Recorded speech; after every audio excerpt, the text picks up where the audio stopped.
Hello, and welcome to the Empowerography Podcast. This is a platform created for women's voices to be heard and a place to share their stories, journeys, and successes with the world for the purpose of helping other women who might be on similar journeys. We are empowering women one episode at a time. I'm your host, Brad Walsh, so kick back, grab one of your favorite beverages, and enjoy the stories.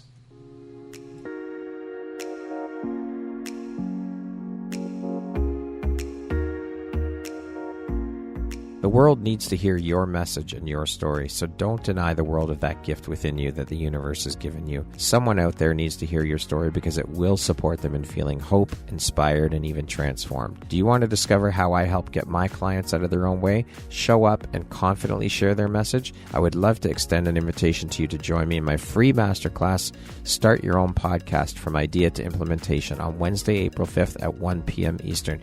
You can find the registry link in the show notes. Hope to see you there. Hello there, Brad Walsh here, your host of the Empowerography Podcast. Today, my guest is Clarie Dore. She is an embodiment coach, a speaker, and a mentor. Welcome, Claire. I am so happy to have you here. How are you doing today? Oh, thanks, Brad. It's so good to be here. And yeah, I'm feeling really good and excited to be riffing with you on the podcast. Yes, I cannot wait. I'm really excited to jump in and share all about the beautiful light that you put out into the world and learn a bit more about your journey and the beautiful light you shine out into the world through the work you do. So with that being said, let's jump right in. So for those out there who might not know, can you please share with us what an embodiment coach is and what your work entails as an embodiment coach? So I've always kind of positioned myself as a mindset coach, and it's fairly recently that I've actually changed the title, but essentially the work that I do is around mindset, but the embodiment of what I coach an individual through is absolutely the most important piece. Because if we don't embody that learning or that growth or that healing, like nothing ever changes. And so I essentially coach entrepreneurs. They often come to me because they recognize they're not creating the results in the business that they want, or they're just at a place in their life where they feel like there's kind of like something more. They know there's something more, but they don't quite know what the more is. They tend to be real kind of what I call world disruptors. They want to turn the world on its axis. And through my coaching, I help them to really step into that vision that they have for themselves. And it's really embodying more of who they are and embodying a really unshakable trust in themselves. So I help into their full power and authenticity.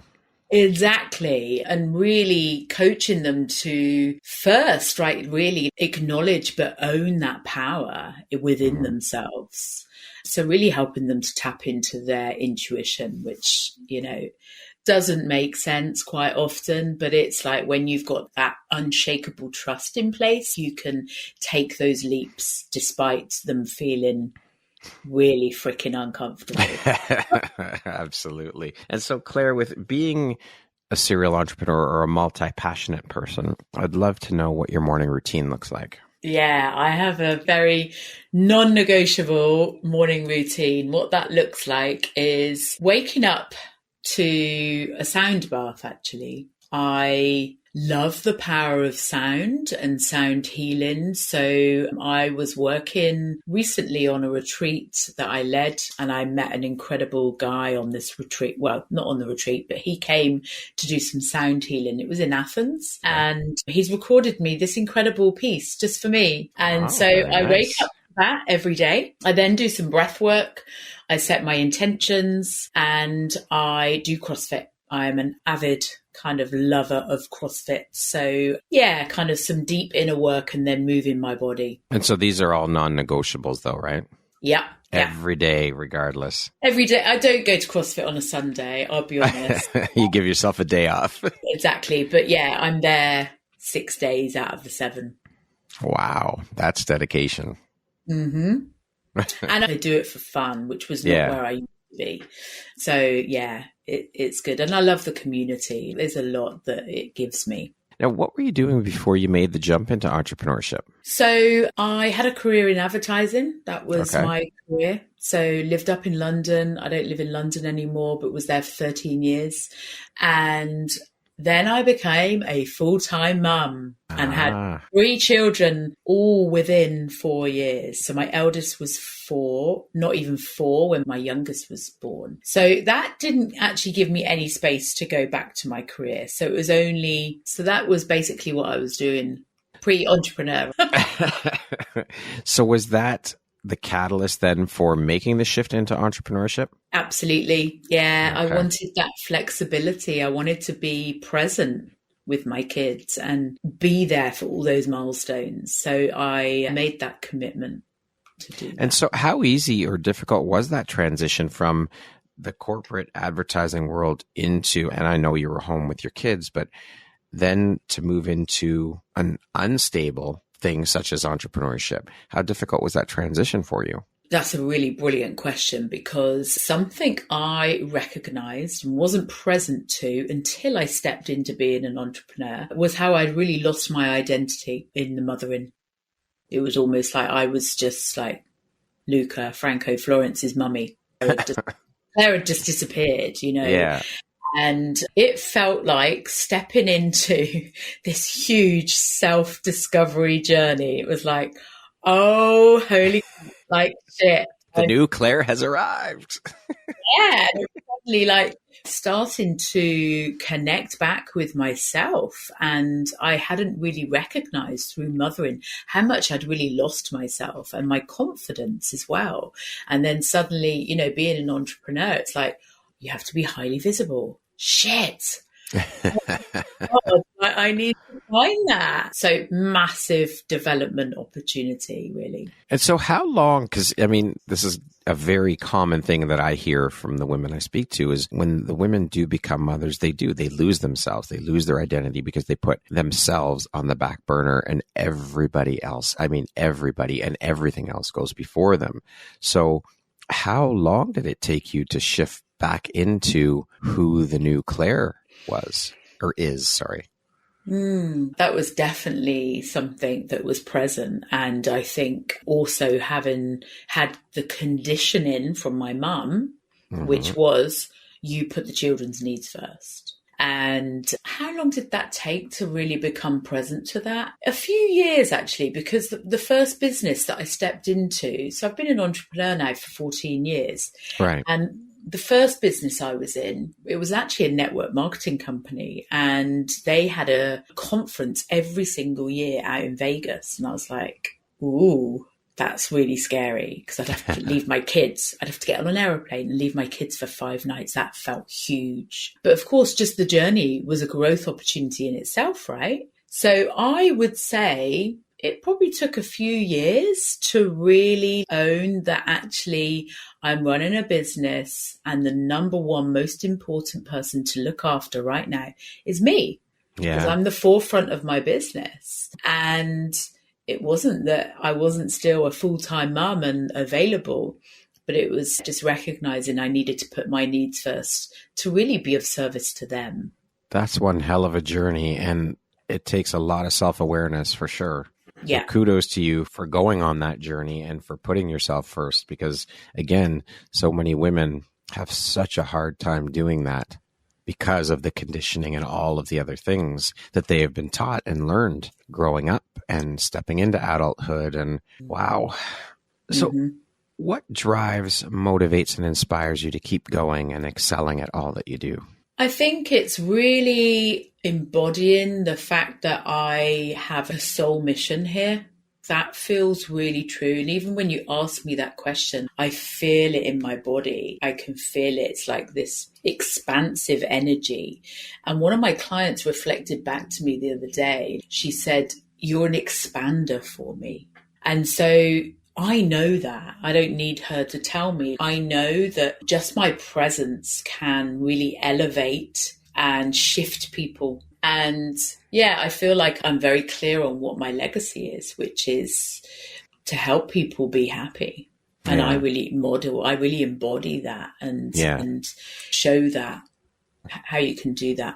And so I'd love to speak a little bit now, touch on your coaching journey. I've heard a lot of people say, a lot of the women I've interviewed, that most, if not all, coaches have been through their own personal struggles and journeys. And of course, we all have, as human beings, we all have our shit to deal with and go through. But it's the fact that they've been through these things before taking the leap into coaching. And so it's almost like there's a pivotal event or a catalyst that propels them into the world of coaching. So I would love if you could share a little bit about your own journey you were on before making the leap into the coaching world. Yeah, and it's interesting because, it felt like a really pivotal moment in my journey. And I'd say like an awakening moment, actually, because I was in this previous business, network marketing business, and I hired a really high ticket coach. It was the biggest investment I'd ever made in myself. And I was working with him one-to-one, and there was a whole program of retreats as well. And I remember we were having lunch one day, not coaching, we were just having lunch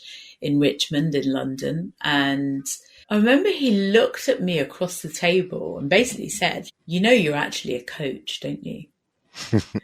And it felt like, it's really hard to describe when you have an awakening. And I've had a few, but it's almost like this energy that you feel. And it was that.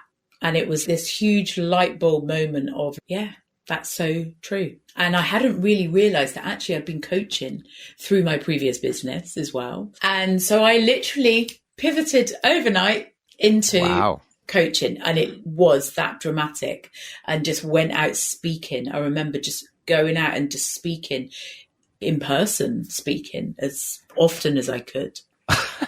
And so how has that experience then helped shape the Clarie you are today, do you think, both personally and professionally? I think it's helped me to really own my power, my gifts. It's helped me to really elevate my confidence. It's helped me to, and I think that there's something around courage, like I'm getting the word courage. It was a bold leap. It really was. Yeah. And I think taking that leap, I recognize has helped me to make even bolder leaps in the future. So I think it gave me an enormous amount of courage, and just helped me to really kind of access my power. I guess, I mean, once you take that initial huge leap, that's like your permission slip to then continue to take those leaps and be okay with them, because you're like, hey, look, I did this. I already took this huge leap. So the next one's going to be nothing. Exactly. Compared to. Yeah. Exactly. Yeah. Because taking those huge leaps, it's a muscle, it's like muscle memory, as if it's like muscle memory in your body. And it's like, it doesn't mean the fear doesn't come up, but it's noticing that and just coming back to what actually really feels right here. Yeah, absolutely. And it does feel good to stretch yourself and push yourself outside of your comfort zone. It's scary as shit, but it feels good when you do it, though. Exactly. Once you've actually made that decision, and it is a decision, and taken that action, absolutely, it shifts everything. 100%. Now, with you being a coach, I would love to hear what your thoughts are on the coaching industry as a whole currently. Through many conversations that I've had with the multiple women who work in the industry as coaches, I've found that a lot of them don't even like to use the word coach anymore because of the stigma, the negativity that's going on in the coaching industry right now with, I could make you a 6-figure coach in a month, and all of this other shit that's going on social media to get the coaching industry going or propel it further. I'd love to hear your thoughts on what you're seeing in the industry and what your thoughts are on the industry as a whole as a coach. I think it's actually brilliant that we have such a range of coaches who, there's no coach that is going to be doing the same kind of work, right? Because we're all unique. And so I really love that. I'm not seeing the negativity, to be fair. I'm not seeing that. And I'd say, I think it all depends on what you're choosing to believe. And I feel I'm so clear that I'm on my path. It doesn't really matter what other coaches are doing. It doesn't really, if they're going to hang their hat on creating 6 figures for someone really fast, go for it. I think it's just being really clear in what you bring and clear in terms of who you best serve. I mean, I know who my clients are. Like, and not paying any mind to the bullshit noise out there, right? Exactly. I haven't got time for that. And I don't see it. It's a bit like I'm too busy serving my clients. Exactly. I'm probably either serving my clients or having fun myself. And I think it's a little bit like, engaging in news, for example. I just don't do that because it's not something that actually empowers me. It doesn't feed your soul. Exactly. Yeah, it drains rather than adds. Exactly. It's soul sucking for sure, especially when we're talking about news media. Exactly. Legacy news media, anyway. As mentioned off the top, you're both a coach and a mentor. So I would love to hear your thoughts and take on the differences in your mind between a coach and a mentor in terms of how you define them and the work you do and the services you provide as under each of those titles. Yeah, I think that's a really good question. And I know you touched on that in the last question, actually, about this definition, how people are defining themselves differently. And I think essentially I work highly intuitively. And I tune into my client's energy. I speak to their soul. My soul speaks to their soul. And so I know the exact questions to ask them to help them heal, up level, whatever that is. And what I recognize is there is a part of my coaching sometimes is I'm teaching, which I would say is more of a mentoring. So, for example, I've got a one-to-one client who I'm coaching with at the moment, and she is very new to the coaching industry. And so there is some teaching that I'm doing with her. And so that's where the lines can get quite blurred, I think, between coaching and mentoring. And essentially, I'm still a coach. You know? Part of my coaching is that I do speaking. So I am educating people. And I know just by voicing stuff myself about my life and, what's happening in my clients' lives, the transformations they gain, that elevates others as well. So you could put that down as mentoring, but it's just teaching within that kind of coaching hat. So I'm not too attached to labels, to be fair. What is it then, would you say, that sets you and the work you do apart from other coaches? Why would they choose to work with you over someone else? There's no one else in the world like me. Plain and simple. It's really simple. I mean, the world's going, please don't have another one of her. I think I notice the women and the men that are drawn to me because I am someone who gives zero fucks. I really am so free in how I speak. I'm very expressed. There's nothing that I don't not touch in terms of topics. Mm-hmm. And I will put that out there publicly. And I think the clients who are drawn to me because they want to be a fuller expression of themselves. And I think there's some incredible coaches out there, but they're not always maybe modeling exactly what it is that they create. So I feel fully in integrity with my work in that way. Beautiful. Does that answer your question? Yeah, absolutely. What are the 3 most important lessons you've learned as a coach? Yes, there's a lot. There's a lot. I think the thing is, being a mindset coach, you can know stuff, right? Mm-hmm. But I still need a mindset coach myself. Yeah. Of course, right? Yeah. Because I still am a human and I still have thoughts. So for me, something I've learned about myself is I always need to invest.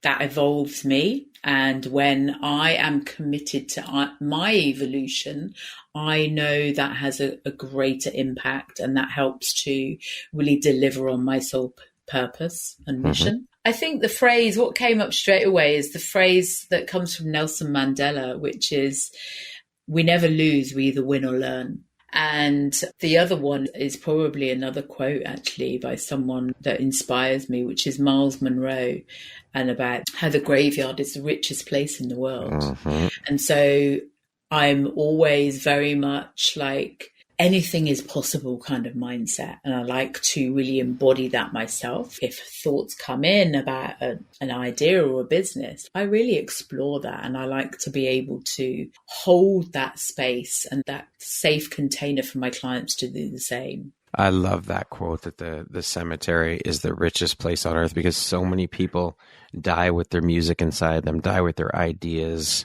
and they never even explore the possibility of looking into and bringing those ideas to fruition. And so many ideas out there that people just, because of fear or conditioning or all of the things that stop them from doing it. It's sad, really. It is. That's why I think mindset coaches, it doesn't matter how many there are of us, because we are always going to have business, because it's the thing that stops people achieve their dreams. You know, it's all the thoughts of not feeling good enough, or not feeling like it's possible, or not knowing where to start. All that stuff. Yeah, we are our own worst fucking enemies, for sure. Yes! It's us. We are the biggest hurdle that we ever face in life, is ourselves. Mm-hmm. For sure. Mm-hmm. How has your coaching style evolved from when you first started out to now, would you say? Oh, wow. Oh, hugely. Wow, I've evolved.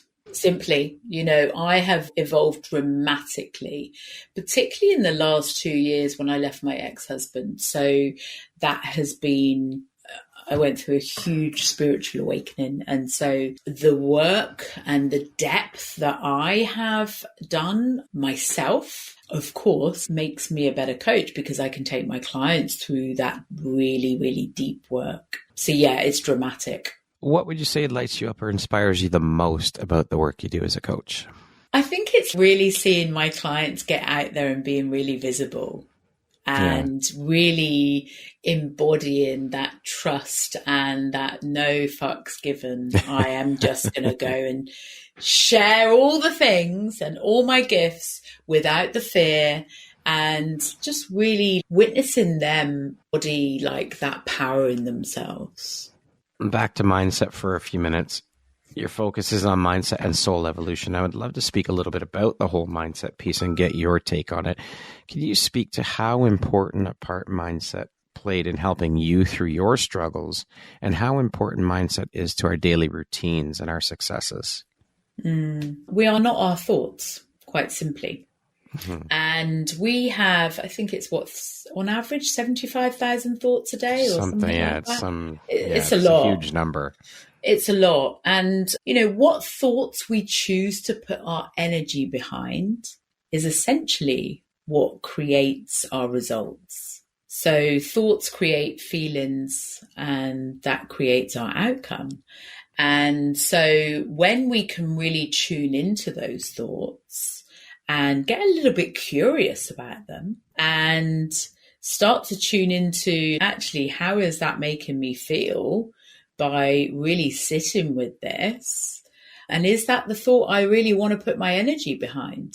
And I think that is a very kind of simplistic way of really becoming more self-aware of what is popping up in our minds and running the show. What, in your coaching career and around mindset, what are the 3 most common issues around mindset that you come across in working with your clients? Overthinking. I'm a classic overthinker.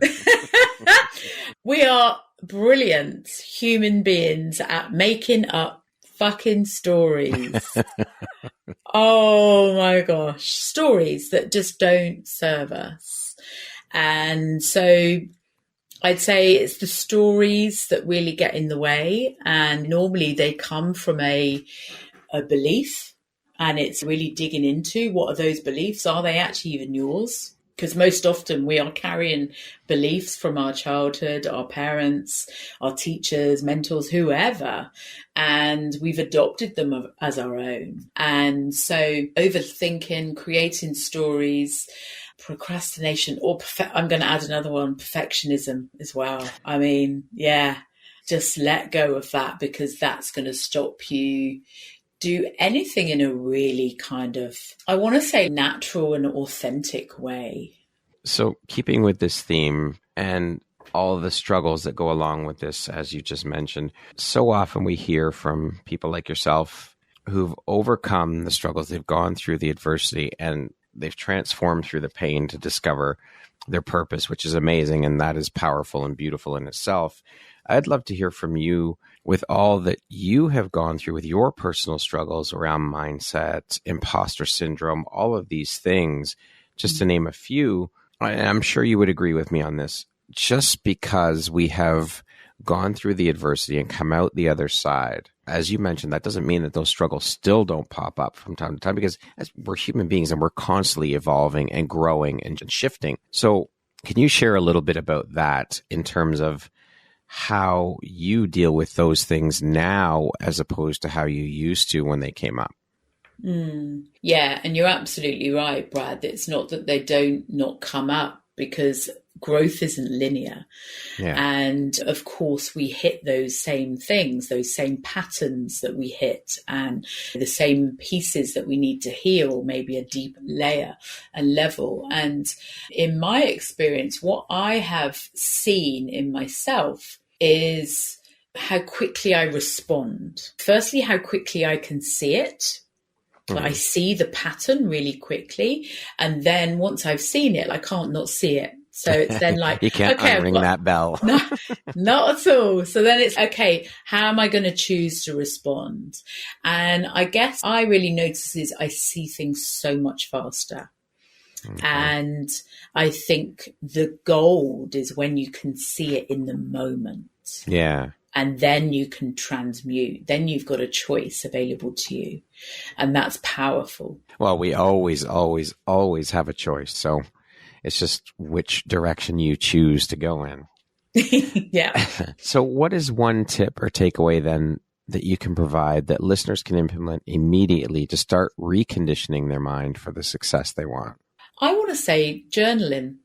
I want to say when you get those thoughts up that pop up that maybe don't make you feel great, and you recognize that, like, journal it out. Mm-hmm. Journal it out. I think conscious streams of writing is really powerful, because it can help us to really get that ego voice, the fear voice, the voice of doubt out, and then you can really access what's true. Thank you for sharing that. Speaking of success, what do you think your unique skill set or superpower is that's helped you become successful?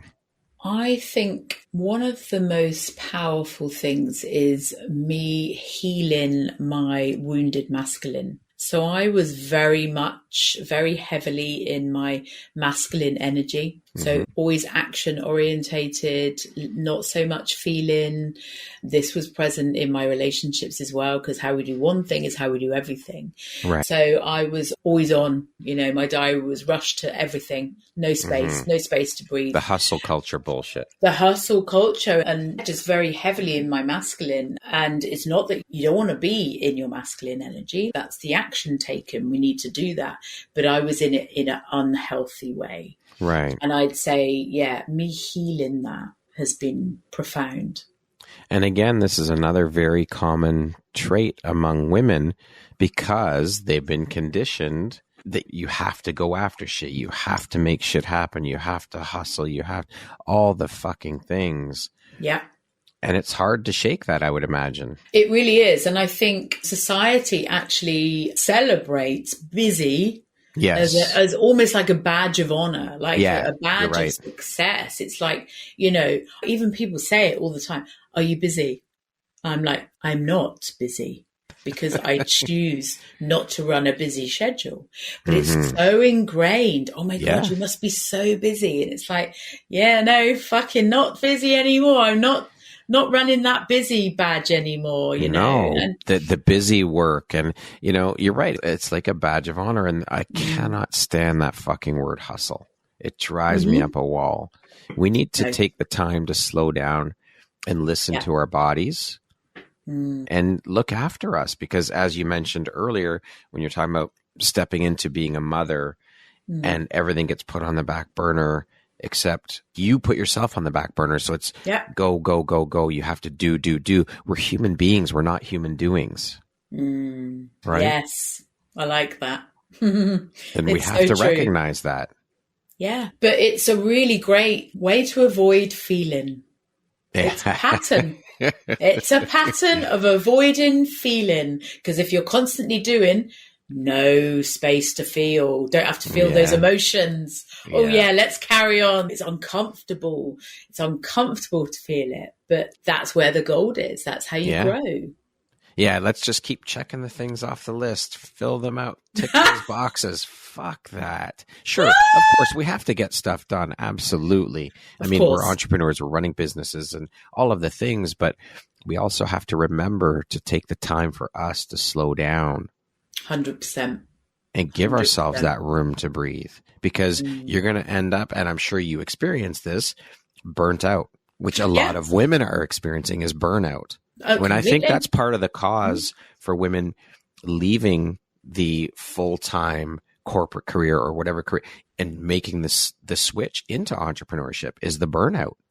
Yeah, that is a really common one. Yeah, I get clients who are on the edge of burnout and they're like, I can't go here again, because they've done it before and their health has been really impacted. And it's like, that's it. How many lives have you got to almost like experience this? But then what good are you to, first and foremost, to yourself, second of all, to the people around you who are dependent upon you in terms of your family, your friends. You're of no use if you're burning yourself out and constantly going and not giving yourself those breaks or that time to rest. Yeah. And your business, of course. Your business is going to suffer.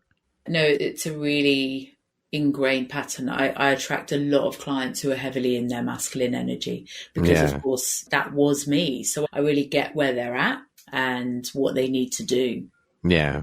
And so keeping in that same track, Claire, what does the word success mean to you? How do you define the word success? To be truly happy in yourself. Yeah. Just really being happy in your own skin. And I had to learn that one the hard way. So that's like my legacy, I feel. Life is short. We only have a finite amount of time here on this planet. So I think happiness should be the number one goal. I agree. Right? Life is for living, full out is my motto. I love it. What would you say is one of the most important things you've learned in your life? And what was your life like before learning it? And what was your life like after you learned it? Well, I think this comes down to the happiness. That leads in quite really well. So I was married for 19 years, 21 years with my ex-husband. And so I left him in July 21. And one of the biggest learnings for me was happiness should never, ever be compromised. And I was compromising my own happiness in that marriage. And once I became really present to that, I realized, one, I couldn't do that to myself, first and foremost, but also I wasn't modeling what I wanted for my children and for my ex-husband too, right? I care about him. And I knew that we were out of alignment and essentially that was stealing my happiness. What does the word empowerment mean to you? Empowerment is... what that means to me is making decisions from a place of power. Who in your life has had the biggest impact on you and why? I think my coach, actually. My coach. We are very soul aligned. And so there's a lot of, I want to say, triggering between us. And I know that's growth. But it's almost like I'm unrecognizable from where I was before I started coaching with her. That's evolution. Yeah, it's been a huge journey. It's been uncomfortable, I'm not going to lie, but it's been the fastest transformation ever. And I really feel like she was meant to be in my life to cause this dramatic growth and evolution. That's where the gold is and lies, in those uncomfortable moments. Absolutely. You know it. Growth is uncomfortable. Yeah, for sure. And again, it goes back to how we as human beings, we're constantly evolving and growing. And if you're not, you're stuck, and that's not living. No, absolutely. I agree. What is an unexpected blessing or occurrence in your life that you're grateful for? I think my children. They help me evolve. Parenting, I mean, that's the biggest growth opportunity in the world too. And being a conscious mum, I had to really learn that. And I've got 3 children. They are all vastly different. Yeah. There is not one way to parent all 3. Not at all. They all need a completely different way of parenting. And yeah, they're a true blessing to me. Parenting is the most difficult job in the world. Yes. Fuck. Absolutely. If anyone would have told us, we would not have signed up. But you're right. It is a huge growth opportunity. Yeah. And, they are our greatest teachers, for sure. Of course. Absolutely. Yeah, they really are. They're a huge blessing in my life. They've been amazing. Okay, we're going to jump into a little rapid fire section here. So the next grouping of questions just be 1, 2, 3 word answer type thing, okay? Mm-hmm. How would you describe yourself in 1 word? Bold. If you could teach the world one thing, what would it be? To be happy. What is one thing you love about yourself that is not related to your physical appearance? My intuition. What's one thing you want but cannot buy with money? Peace. What is your favorite self-care practice? Dancing. If you could be remembered for one thing, what would it be? The woman who roared. I love it. That concludes our rapid fire section. Now back to our regularly scheduled program. What is one lesson your career has taught you that you think everybody should learn at some point in their life? Shrink to make others comfortable. Yes. Love it. What is something surprising that you've learned about yourself in the last year? Ooh, how resourceful I am. That's a good one. We don't realize our own power that we have. Because again, I think it goes back to the fact that we are our own worst fucking enemies and we get in our way constantly. Mm-hmm. But we all have that power within us to do those unthinkable things or unimaginable things. You just have to get your head around it, set your mind to it. Again, back to mindset, and be willing to put in the fucking work. Yeah. The right work. Yes, exactly. Not the busy work. not being a busy fool, but the aligned actions. Absolutely. Yeah, for sure. What is your why, Claire? My why is being the light for others, to really embody that trust and access that deep happiness within. I see so clearly what a beacon I am for people. Claire the Lighthouse. That's right. And my name, Claire, means light. There you go.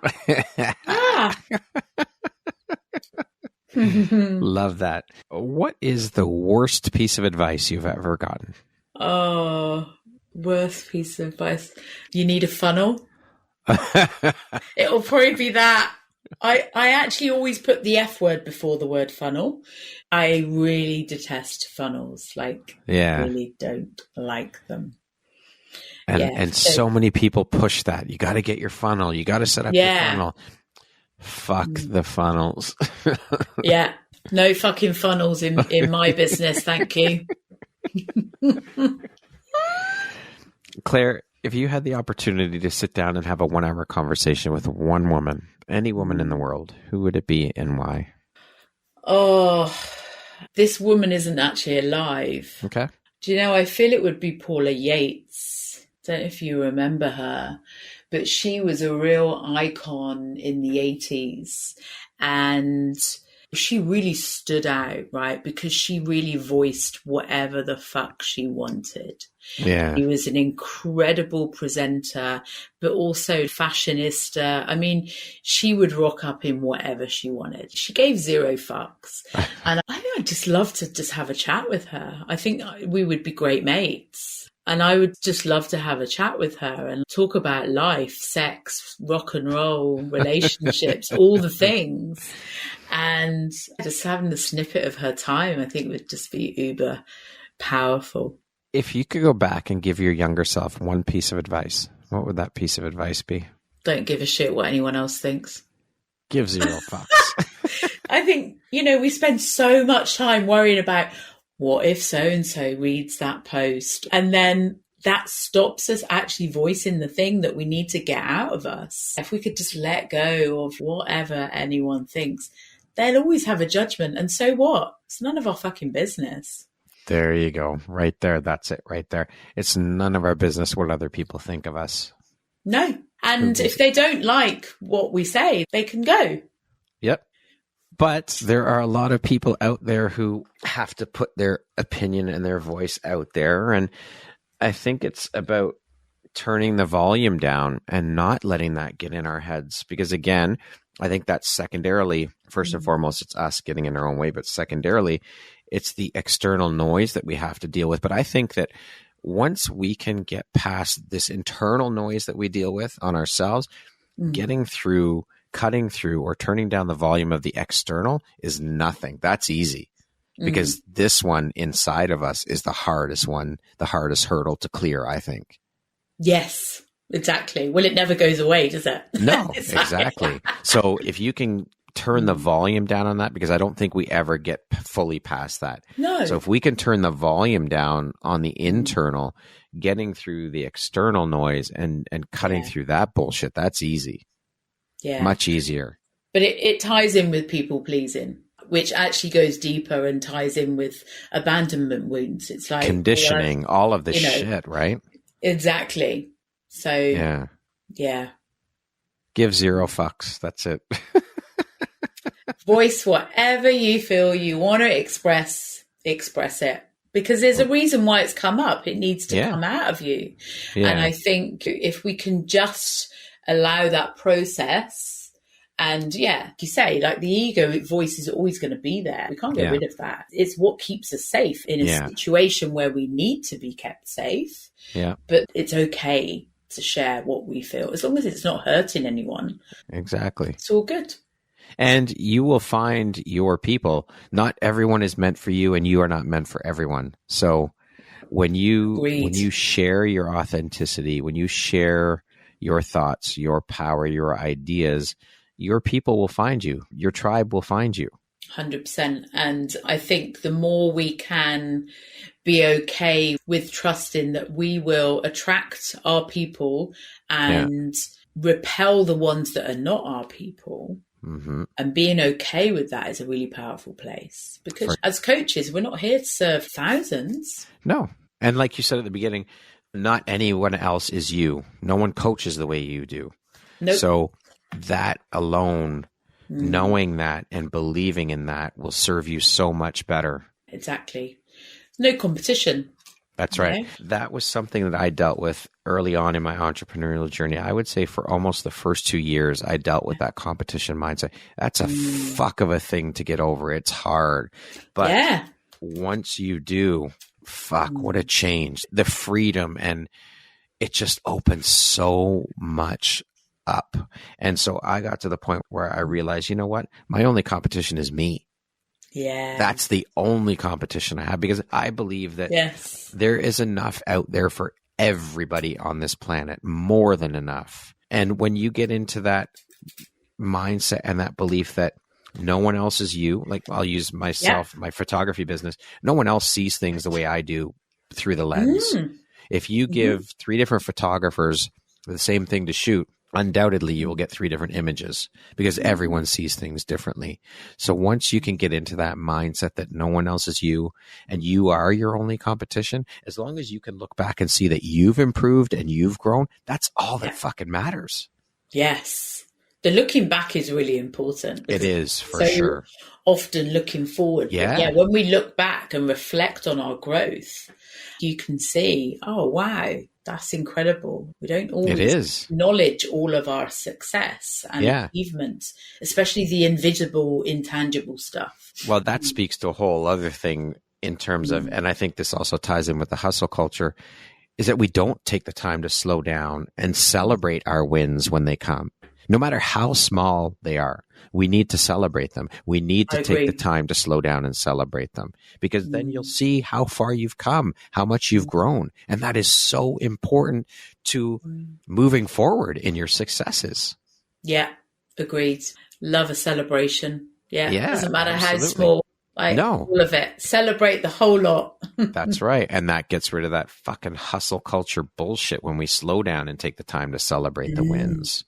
Yeah. Claire, lastly, if you were to deliver your last 30-second speech to the world, your tribe, your corner of the world, your people, what would that last 30 seconds sound like? What words of wisdom would you impart? I think I would want to say that it's really safe to just be yourself and allow yourself to be that fullest, brightest, boldest expression without fear. Because something I see is like when you can shine really brightly without that fear, you're always inspiring someone. And if just being you inspires one person, make that your drive, I suppose. Claire, thank you so much for being here with me today and for taking the time and making the time to share in your journey and your evolution and the beautiful light that you put out into the world through the work you do. It's been an absolute pleasure and honor. I have enjoyed every moment of our conversation. You are a truly inspirational woman. So thank you for being that light in the world. And I'm honored to have you as a member of the Empowerography community. So thank you for being here with me today. I appreciate you. Oh, thank you. What beautiful words to receive. Thank you, Brad. I've loved it. Loved it. Excellent. I love that. Once again, my name is Brad Walsh, host of your Empowerography podcast. Today, my guest has been Clarie Dore. She is an embodiment coach, a speaker, and a mentor. Claire, thank you so much. I hope you have an amazing rest of the day. You too. Thanks, Brad. Thank you very much for listening to this podcast. If you haven't yet, please be sure to subscribe, rate, review, and share with all your friends. You can find me at viseuphoria.ca and follow me on Instagram at Empowerography Podcast and on Facebook at Empowerography. Please join me next time for another inspirational story from yet another amazing woman.